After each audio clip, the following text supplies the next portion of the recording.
जिल्हा छत्रपती संभाजीनगर गंगापूर तालुक्यातील वाहेगाव येथील लक्ष्मण त्रिंबक चव्हाण हे कुटुंब बाहेरगावी असताना चोरट्यांनी राहत्या घरी घरफोड करून 1 तोळ सोनं व रोख रक्कम 20,000 रुपये व मौल्यवान सामान लंपास केल्याची घटना उघडकीस आली आहे।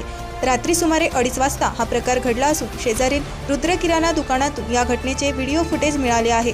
त्यामध्ये मारुती सुझुकी बलेनो 4 व्हीलर गाडी व एका व्यक्तीचे फोटो हातात तांबी घेऊन उभा असलेला व्हिडिओ फुटेज मध्ये दिसत आहे।